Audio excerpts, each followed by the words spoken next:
Olá pessoal, estamos aqui mais uma vez no canal Horus em Foco para mais um vídeo. Esse vídeo, inclusive, eu anunciei que faria a análise aí da pirâmide de Maslow, tá bom? E aí eu vou introduzir sobre esse vídeo, introduzir sobre o que significa essa pirâmide. Ela rodou o mundo e muitas pessoas estudam essa significação nessa síntese, vamos colocar assim, que o Abraham Maslow, que foi o criador dessa pirâmide, um psicólogo importante, ele fez. Mas antes de entrar diretamente no tema, gostaria que vocês pudessem sempre estar aí divulgando o nosso canal, se você gosta dos vídeos que são abordados aqui, dos temas, dos debates, que você possa compartilhar, que você possa curtir também, deixar seus comentários, para que o nosso canal possa crescer e que as pessoas, o próprio algoritmo, entenda que o que está sendo colocado aqui está sendo interessante, e aí ele vai também aumentando aí o alcance desse vídeo, tá bom? Então eu conto com a participação de vocês. Então, Horus em Foco Reflexão é o quadro de hoje.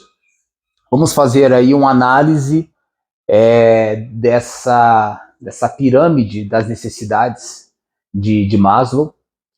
E antes de entrar diretamente nesse estudo, é interessante que alguns pensadores, alguns esquemas de pensamento, eles puderam fazer ali uma síntese, né, de elementos importantes da sabedoria humana, de você entender as personalidades. Então, por exemplo, a gente tem os arquétipos junguianos, que são estudos que abarcam praticamente a totalidade, né, das personalidades que existem dentro da sociedade, dentro das performances humanas. A gente tem também, por exemplo, o Enneagrama, que ele é muito antigo, né? Ele remonta assim, às civilizações mais antigas, e ele também é um esquema muito interessante para você entender ali o autoconhecimento, para você entender as personalidades, as tendências, né, do ser humano. E a gente tem também, a gente pode dizer que a pirâmide de Maslow, ela é um esquema, uma estrutura, e também ela faz uma síntese de vários saberes. E eu posso garantir para vocês que, se vocês entenderem a dimensão dessa pirâmide, o que ela propõe, os ensinamentos que está por trás desse esquema, existe uma grande possibilidade de você chegar no topo da pirâmide e alcançar ali os maiores benefícios que a vida humana deveria promover, proporcionar a todos os indivíduos. Só que a gente sabe que nem todos os elementos ali depende apenas de uma escolha do indivíduo, né? A gente vive numa sociedade, a gente vive num meio social, a gente tem elementos que são individuais, que de alguma forma depende muito das suas escolhas, mas tem elementos que transcendem as suas escolhas, as suas decisões, as suas deliberações, e está ligado a uma classe social, está ligado, por exemplo, a uma condição geográfica, está ligado, inclusive, a fatalidades que, de repente, acontecem sem uma explicação necessariamente ali racional. Então, existem fenômenos que podem, de alguma forma, atrapalhar o seu processo de evolução, mas existem também fenômenos tanto naturais como sociais. Tá? Então, dependendo de uma estrutura social que você se encontra, dependendo da etnia que você faz parte, dependendo do gênero, da sua sexualidade, da cor da sua pele, dependendo da sua condição genética, pode ser que todos esses elementos não sejam atingidos, né? E aí não é uma culpa do indivíduo. Aqui eu faço muitas críticas a vários coaches que procuram sempre de alguma forma, excluir, ignorar esses elementos externos e colocam a força muito grande apenas no indivíduo. Né? Então, tudo depende do indivíduo, do individualismo, das escolhas individuais. E, na verdade, não. Toda conquista, toda evolução, ela é um processo que tem ali um elemento individual da pessoa, mas tem também um elemento que transcende o indivíduo. Tem a sociedade, como eu falei, tem a classe que ele pertence, né, e tem todos esses outros condicionantes, né, que muitas vezes podem tanto potencializar esse indivíduo, como também pode impedir que ele possa, de alguma forma, expandir nas suas melhores potencialidades, tá? Então, dado essa introdução, vamos aqui para a pirâmide. A pirâmide de Maslow, ela é um processo, né, em que, só para você entender mais ou menos o esquema, a parte inferior, ela é uma parte necessária e condicionante para as partes superiores. Então a gente precisa entender, né, que cada parte ela é etapista, né? Então você começa com a primeira, né, atingindo a primeira, você consegue passar e fluir para a segunda, para a terceira, para a quarta e para a última. Então ela é processual, tá? Gradativa e também hierárquica. Né? O nível mais alto da pirâmide depende também dos outros anteriores, inferiores, serem atingidos. Então, esse é o esquema da pirâmide. Então, primeiro elemento, né, ele fala da dimensão fisiológica, né, da fisiologia. E quais são os elementos que compõem a fisiologia e que você precisa ter alcançado, desenvolvido, enfim, ter isso suprido para que você consiga evoluir e atingir os demais níveis. Então, o lado fisiológico tem a ver com respiração, comida, água, sexo, sono, homeostase e excreção. Então, basicamente, o que são cada um desses elementos? Né? A respiração, acho que é fácil de entender, né? A gente tem um sistema respiratório e a gente precisa desse sistema estar funcionando adequadamente. Todo o nosso sistema de oxigenação, né, do cérebro, né, para o funcionamento correto dos nossos órgãos, precisa do oxigênio. O oxigênio ele é fundamental para a vida humana. E você precisa também de um ar puro. Né? Então, inclusive, quando eu falo essa questão que nem todas as pessoas têm coisas que dependem delas, se você pensar determinadas pessoas que moram em lugares poluídos, mais poluídos, né, que tem um ar mais poluído, que tem uma água mais poluída, de repente essa pessoa ela vai ter ali uma contaminação de uma água que saiu da torneira, que ela nem sabe que está contaminada, e ela vai ter ali uma doença, ou ela vai estar num local que é poluído, né, tem um ar mais poluído, tem uma incidência de poluição maior, e ela pode também desenvolver doenças decorrentes dessa poluição que não é visível, nem sempre você consegue perceber, e nem sempre você mora naquele lugar porque você quer. Né? Aquele lugar que é mais poluído é uma condição financeira, classista, né, que você não tem escolha de comprar uma moradia num espaço melhor, ou que você trabalhe em determinados serviços, que você tem uma exposição maior a determinados elementos químicos que vão, de alguma forma, atingir ali a qualidade do ar que você respira, e isso vai te gerar danos. Então, assim, tem vários condicionantes, né? Mas é essencial que você tenha acesso a uma respiração de qualidade, né? Assim como também uma alimentação, tá? Não basta só você ter comida. Se a pessoa só se alimentar de pão, ela pode até ter a sua fome matada, mas ela não vai ter as suas necessidades de nutrientes supridas. Então você precisa de toda uma pirâmide, inclusive, né, nutricional atendida, para que você tenha uma saúde.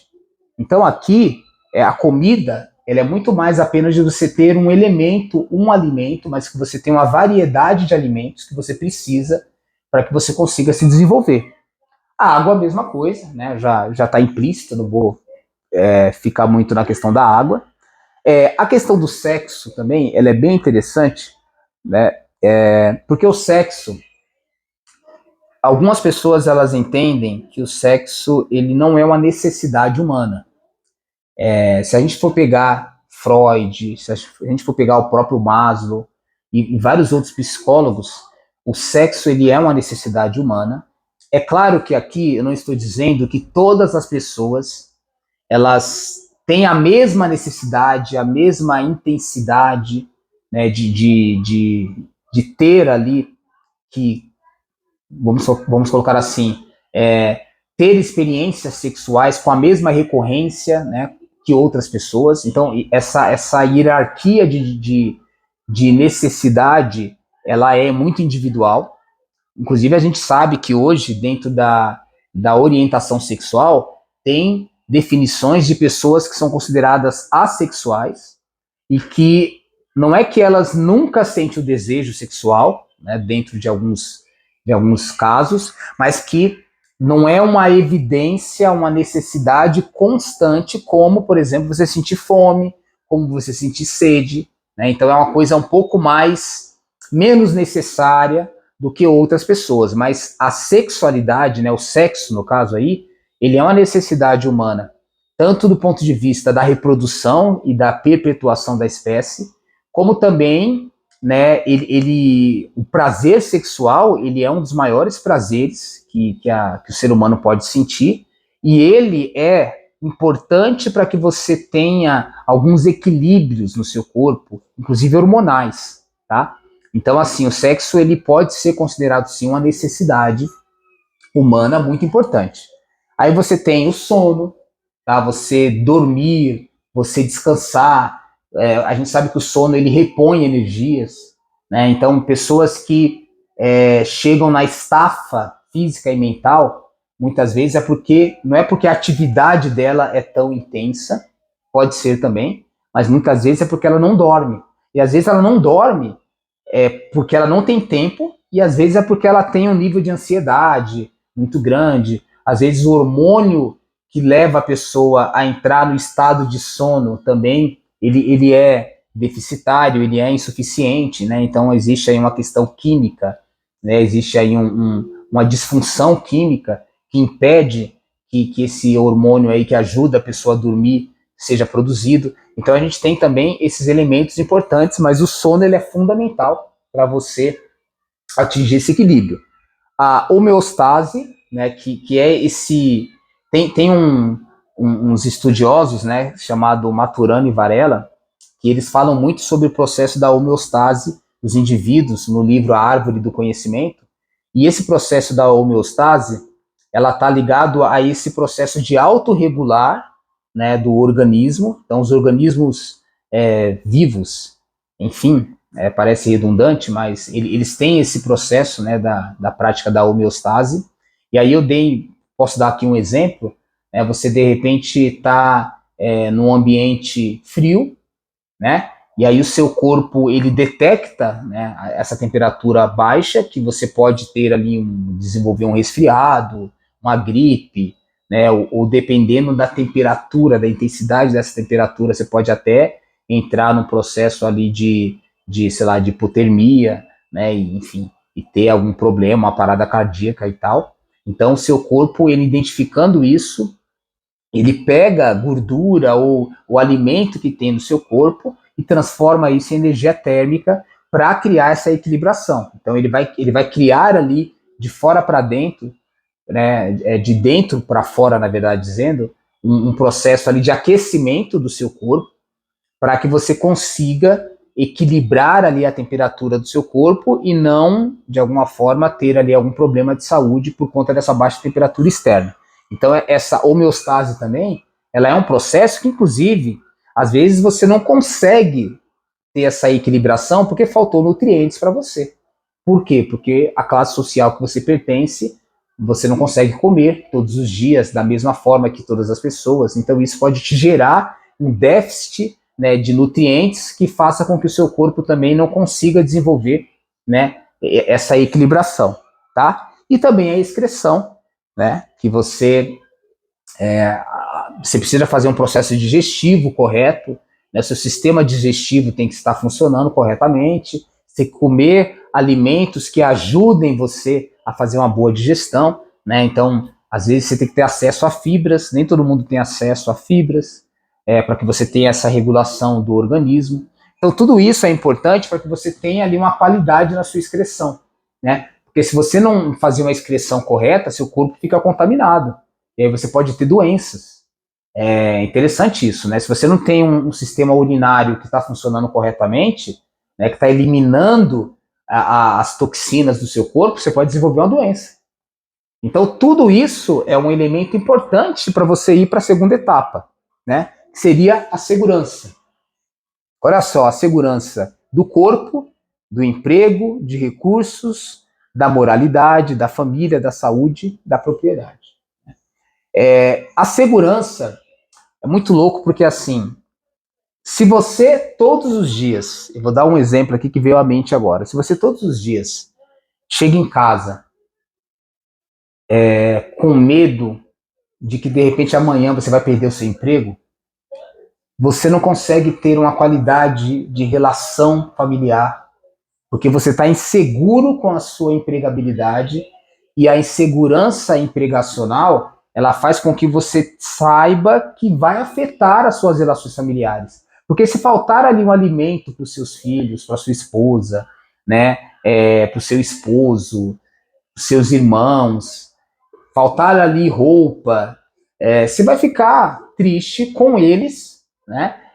Você, dependendo da situação, por ser aquele responsável, aquela responsável por prover isso, vai se sentir mal também, incapaz, triste, insuficiente. Então, tudo isso vai gerando uma insegurança, né? Então, a segurança do corpo, que significa também, né, a questão de você estar protegido, sem medo de ser assaltado, de ser violado na sua integridade, né? Quando a mulher tem medo, né, de ser violentada sexualmente, porque ela está saindo para ir trabalhar, ela está saindo para ir estudar, isso é uma insegurança que vai causar um impacto direto ali nos seus estudos, no seu emprego.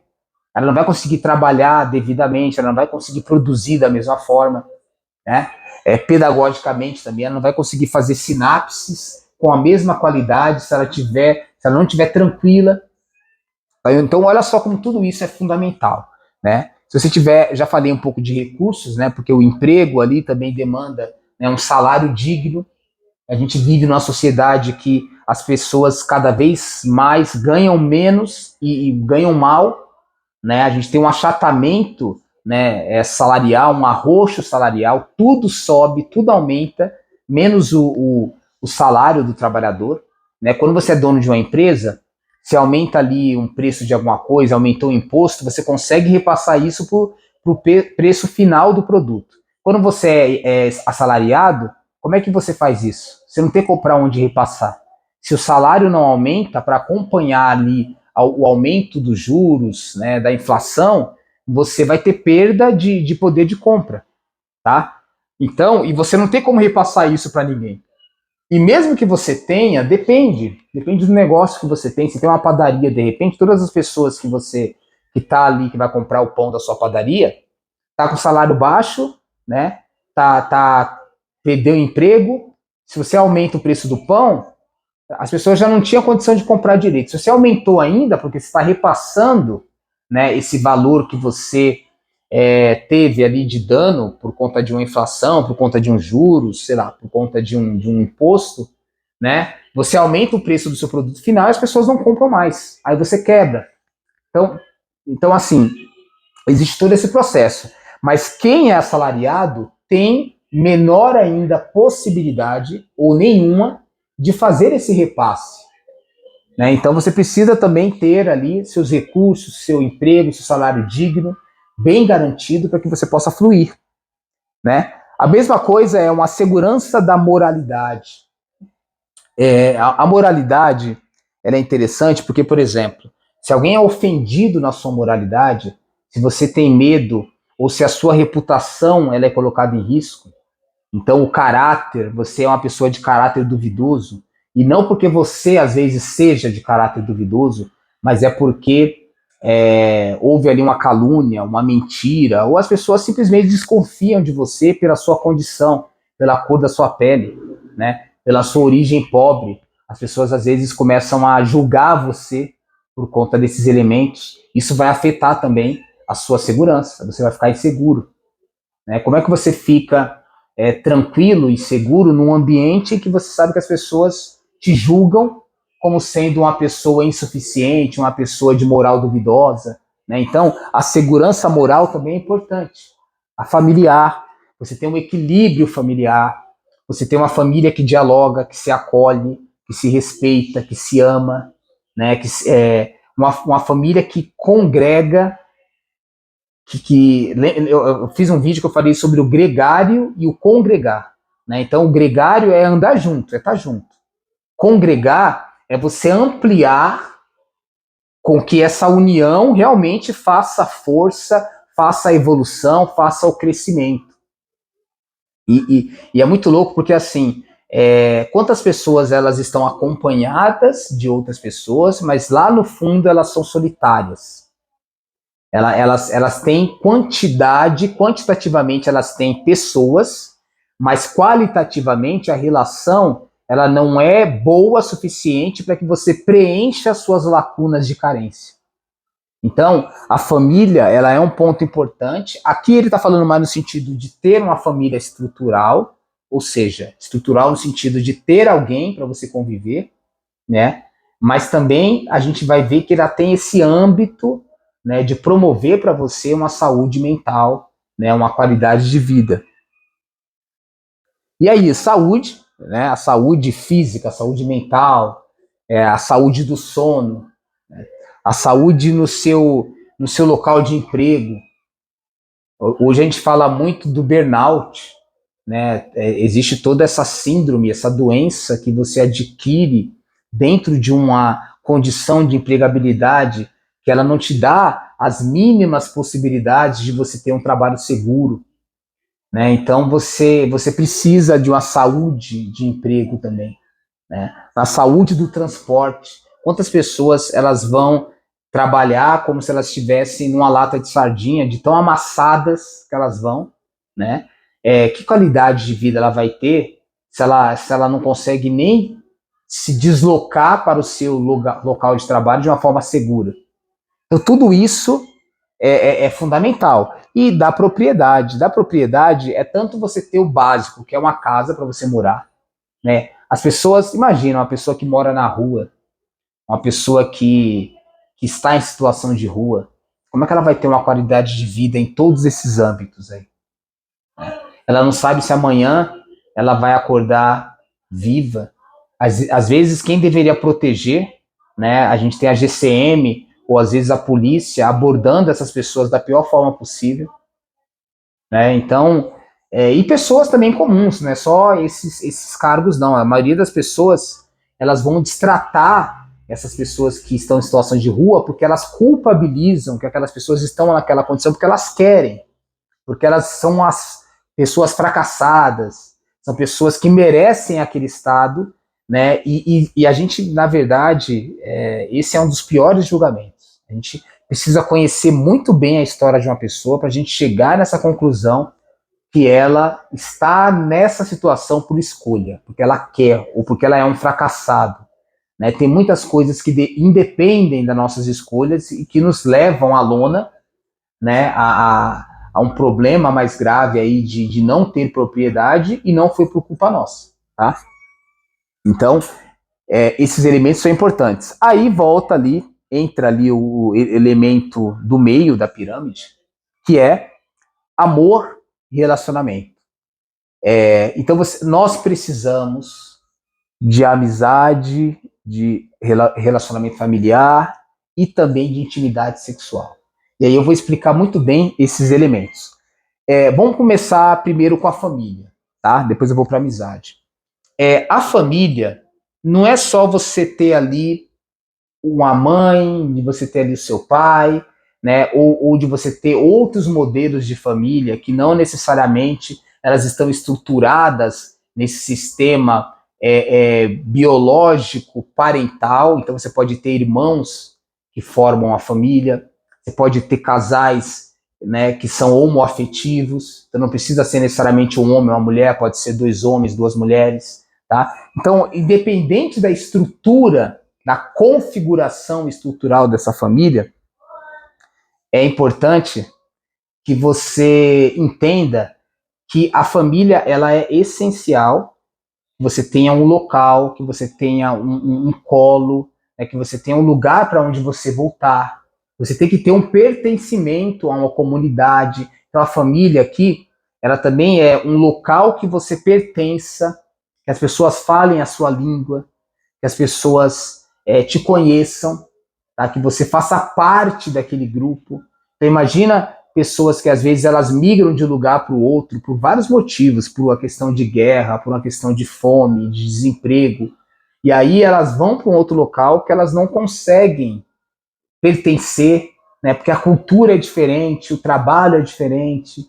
Então você precisa ter esse reconhecimento da sua identidade, esse vínculo com esse local, para que você de alguma forma possa, né, ser, para que você possa fluir e fruir, né? Então assim, a família é um ponto importante. Para além da família, e tem uma questão interessante também, porque assim, a família é a estrutura, mas a família em que as pessoas dentro dessa família não têm amizade, né, pode ser relações tóxicas, pode ser relações problemáticas, que existe violência, né, que as pessoas elas acabam, ao invés de congregar, agregar, elas podem se destruir.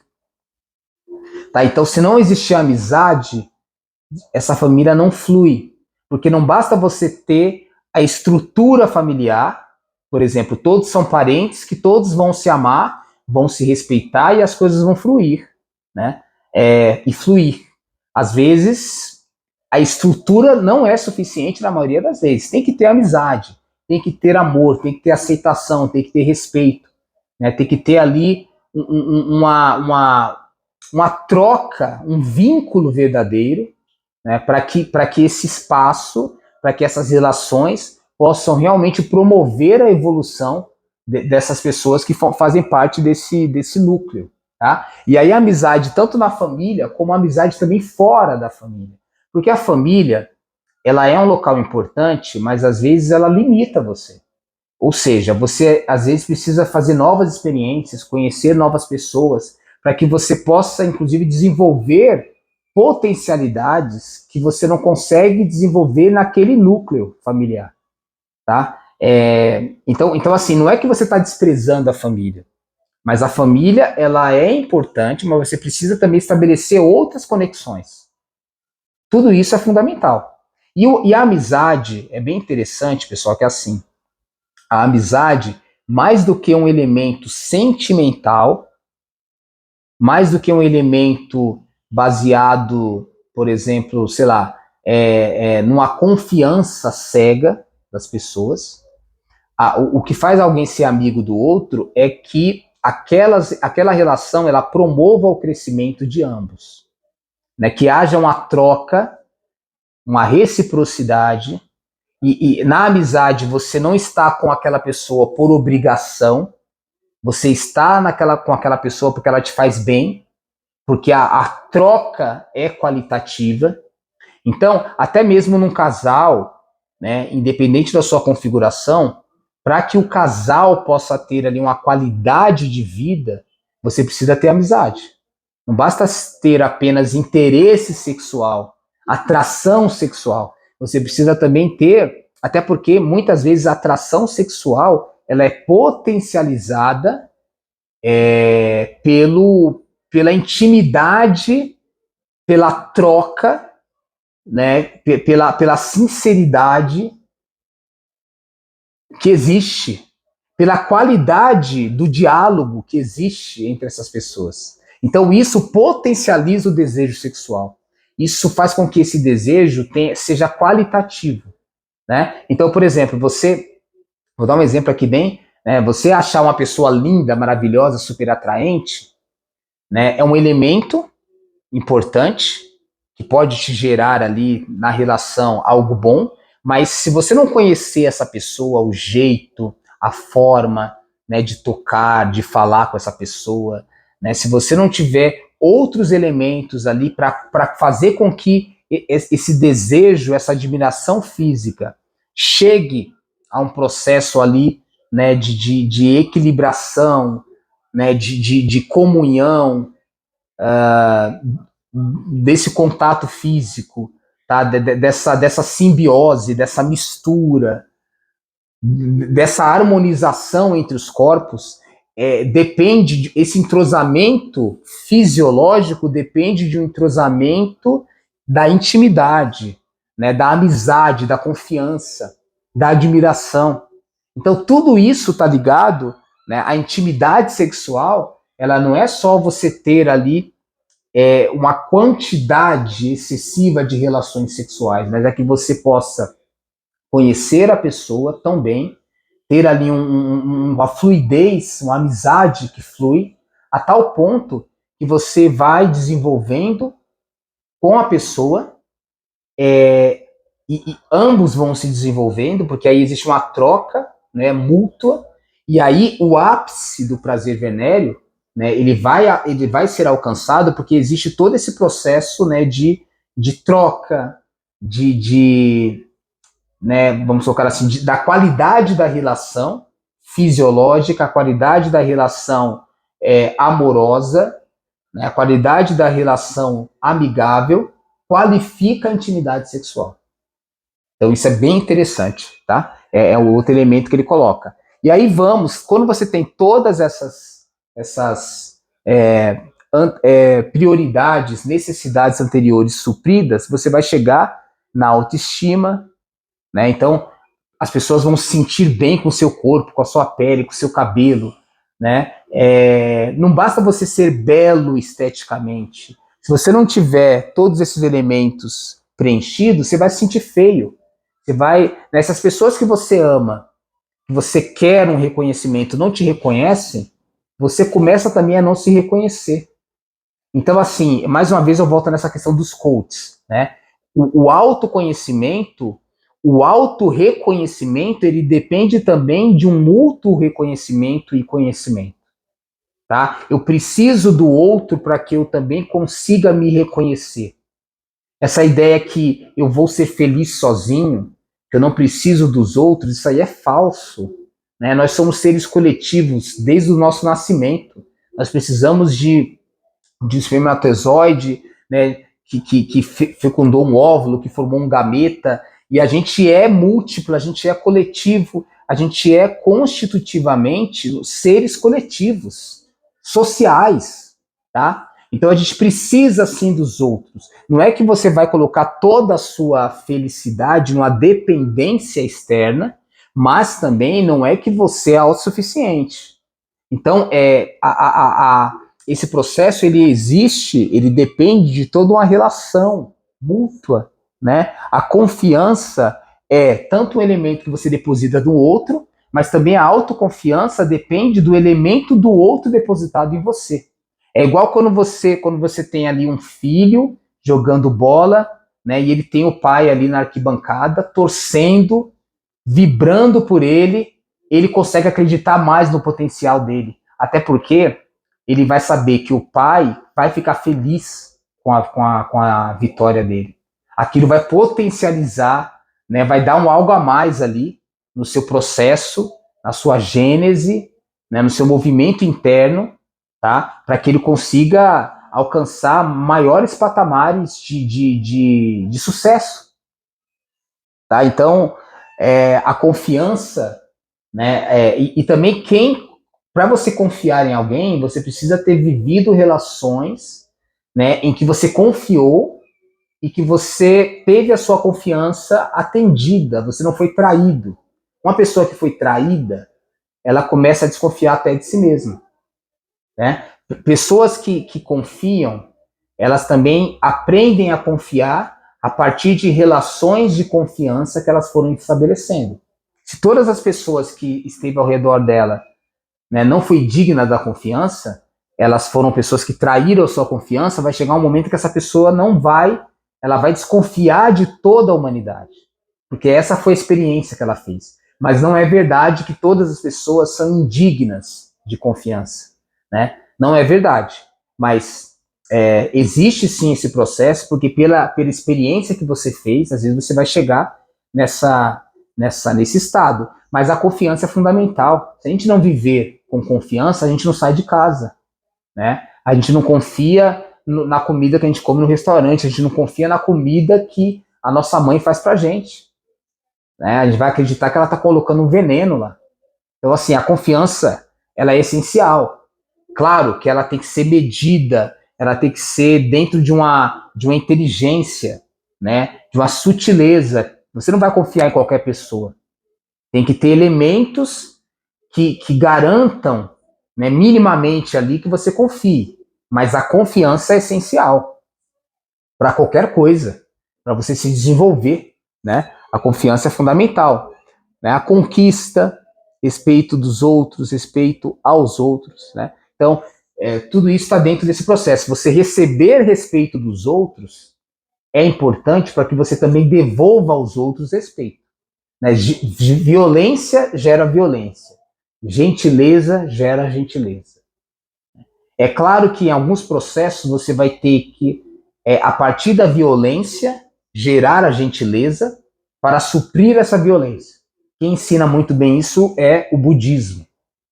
Tá? Então, muitas vezes você se combate a violência com a gentileza, mas às vezes você precisa combater a violência com a violência maior. Porque senão ela não vai ser freada e você vai ser suprimido. Então você precisa saber o momento desse ato violento para se proteger, ou proteger o seu grupo, a sua prole, a sua família, mas principalmente, quando você puder, exale gentileza. Você vai sorrir para pessoas, de repente, que você nem conhece, que essas pessoas vão desconfiar, achar que você é louco, achar que você está, sei lá, com segundas intenções. Pode ser, mas tem pessoas que com esse sorriso você vai mudar o dia dela, porque às vezes foi o único sorriso que ela recebeu, né? Às vezes o único sorriso que ela recebeu naquele dia foi o seu. Então acho que a gente precisa de alguma forma distribuir gentilezas. Eu fico pensando assim, eu posso falar isso, né, com toda a segurança. Quando eu estou andando de carro, geralmente, eu posso dizer assim com certeza que 90% das vezes, quando eu vejo um pedestre que precisa atravessar, eu paro para ele atravessar, né? E às vezes eu estou com pressa, mas eu prefiro fazer aquela gentileza, aquilo me faz bem, a pessoa também se sente bem, né? Nem todas as pessoas agradecem, mas não precisa agradecer, porque você não deve fazer a gentileza só pensando na devolutiva do outro. Você tem que fazer a gentileza porque é necessário, é importante, é bom para você, inclusive. Mas não por uma questão de interesse. Faça a gentileza, seja gentil, o mundo fica mais leve, a natureza fica mais leve, o ambiente fica mais leve, o ar fica mais leve, né? A energia fica menos carregada, tá? E aí chegamos, né, no topo da pirâmide, que é a realização pessoal. É também o que a gente poderia chamar de estado de felicidade. Tá? A felicidade, ela não é apenas um estado em que todas as pessoas, em algum momento, ela vai chegar, mas a felicidade, ela é uma realização que está associado também a todo um processo de evolução, de maturação, né? A felicidade, ela é algo que vem de dentro, mas também ela é algo que depende das etapas evolutivas do seu ser, da sua psique, da sua personalidade. Uma pessoa feliz é uma pessoa que ela consegue esgotar aquele momento, aquilo que é proporcionado de felicidade naquele momento, ela consegue absorver na sua totalidade. Para ela conseguir fazer isso, ela precisa ter conhecimento, ela precisa ser uma pessoa evoluída, né? Então, às vezes você vai ter felicidade em abraçar seu filho. A felicidade pode ser um abraço verdadeiro, um abraço, né, profundo, um aperto de mão bem apertado. Pode ser um momento feliz. Às vezes a gente pensa a felicidade como algo muito, sabe, genial, muito estrelado, né, muito incrível, muito extraordinário. Não, a felicidade está na simplicidade. Mas que essas coisas simples, elas sejam feitas na sua inteireza, na sua completude. Isso é felicidade. E para você conseguir esgotar essa completude, você precisa também ser uma pessoa evoluída. Então imagina, você está com uma pessoa, com uma companhia, seja um amigo, seja um filho, uma mãe, né? Um pai, sei lá. O que é a felicidade? É que naquele momento você possa ter maturidade para conseguir aproveitar o máximo possível todas as benesses que aquela companhia lhe oferece naquele momento. Então, o que você vai ter de aprendizagem, o que você vai ter de compreensão. Às vezes, naquele momento, a pessoa precisa do seu ombro amigo, do seu colo. Às vezes, você precisa do ombro amigo, do colo da pessoa. Então, vai depender muito do momento de cada um, né? Mas a felicidade, ela está em todo esse processo. E aí, quando você atinge essa dimensão da realização pessoal, você vai poder progredir, expandir ainda mais na moralidade. Então você vai conseguir ser uma pessoa mais honesta, mais ética, né? Você vai conseguir ser uma pessoa melhor para os outros. Você vai conseguir ser uma pessoa mais criativa, porque a criatividade não é o melhor estado da criatividade não é a pressão, né, do mercado de trabalho, de você ter que produzir mais, fazer vender mais. Não, a melhor criatividade é aquela que flui porque você está tranquilo, porque você está num estado de espírito, né, qualitativo, porque você está leve. Né? Então, quando você está com todos esses elementos supridos, a criatividade ela flui como algo essencial do ser humano. O ser humano ele é criativo por natureza.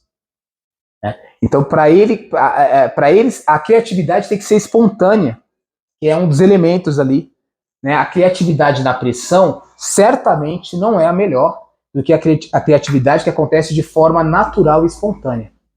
Eu gosto muito de escrever. Né? E os meus melhores textos que eu escrevi não foi na pressão ali de uma prova, de um vestibular, foi quando eu estava na minha casa, na minha tranquilidade, muitas coisas ali, né, tipo, fomentando dentro de mim, um turbilhão de emoções. Eu falei assim, não, peraí, eu vou sintetizar isso num texto, num poema, num relato, numa crônica, sabe? Então tudo isso tem a ver com esse lugar espontâneo para que a criatividade flua. E aí também a solução de problemas. Quando você está leve, você consegue ver exatamente o que você precisa fazer para resolver os problemas e não apenas para maquiar uma solução que parece solucionar, mas na verdade ela só adiou o problema. Ela só ali postergou o problema. Né? Para você resolver os verdadeiros problemas, né, que tem ali na sua vida, nas suas relações, no seu emprego, você precisa desse estado, né, de tranquilidade, de equilíbrio. Tá? E aí entra uma coisa muito interessante. As pessoas, eu acredito muito nisso, as pessoas que têm muito preconceito de gênero, acham que as mulheres são inferiores aos homens, né? Acham que uma pessoa que não é do gênero binário, homem e mulher, masculino e feminino, é uma pessoa promíscua. Né? Na verdade, não é as pessoas que têm problema, é você. Você é uma pessoa insegura, você é uma pessoa que tem problemas em todas essas etapas anteriores, e aí você joga o seu lixo no outro. Né? Eu acredito que quanto mais evoluído as pessoas forem, elas não terão preconceitos. O preconceito ele mostra uma deficiência mental, né, no sentido humano, no sentido de você estar mal consigo mesmo. Tá? Essa deficiência mental que eu estou falando aqui não é de um problema congênito, de um problema fruto ali, de repente, de um acidente. Né? Não é isso que eu estou falando. Né? Ou de uma má formação. Eu estou falando ali de uma deficiência mental no sentido de você fazer maus juízos porque você é uma pessoa amargurada, ressentida. Você é uma pessoa que não sabe lidar com as suas dores. Né? Você sempre coloca a culpa no outro. É claro que às vezes o outro tem culpa. Uma pessoa feliz, ela consegue equilibrar. Ó, eu tenho essa parcela de culpa e o outro tem essa parcela de culpa. E a questão não é culpabilizar quem tem mais culpa, é resolver o problema. Então, às vezes você identifica só onde está o erro para consertar aquele elemento, aí você conserta a sua parte, conserta a parte do outro, e aí vocês conseguem consertar o todo. É nesse sentido. Se a questão for de ego, ele errou mais do que eu, aí, cara, você vai ficar brigando, vai ficar discutindo, vai entrar nesse processo de acusação e a evolução não acontece. Então, seja na empresa, seja em casa, seja no casal, na amizade, a gente tem que identificar o problema, a causa, não para provar que eu estava certo e você estava errado, mas para que a gente possa evoluir. Né? E esse deveria ser o critério. E a aceitação dos fatos também. Às vezes a gente tem que aceitar os fatos. Às vezes a gente tem que aceitar que, é isso, eu tenho, sei lá, uma dificuldade de comunicação, sei lá, eu tenho uma gagueira. Isso não é um problema de você se achar inferior, é um fato. Então, parte desse princípio, eu tenho isso, para algumas pessoas, né, dentro da sociedade preconceituosa é considerado um problema, mas se eu também for considerar um problema que é insuperável muitas vezes, às vezes pode ser um mecanismo traumático da sua infância, e você fez ali uma terapia, você destrava isso. Às vezes não vai desaparecer. E aí você vai ter que conviver com isso, tá? Às vezes você desenvolveu uma doença congênita que você nem sabe, você desenvolveu ali uma pressão alta, vai ter que tomar remédio. Fazer o quê? Né? Eu tenho uma diabetes, eu não posso comer determinados doces. Aceita os fatos. Às vezes não tem como fazer muita coisa. Às vezes não é o que você gostaria, é o que você pode, é o possível. E dentro do possível também você pode encontrar possibilidades de realização, dentro dos limites, tá? Se você tiver, de repente eu não posso comer aquele doce que eu amo, mas, eu consigo compensar isso nas amizades que eu tenho, né, na qualidade familiar que eu tenho, no emprego de qualidade que eu tenho.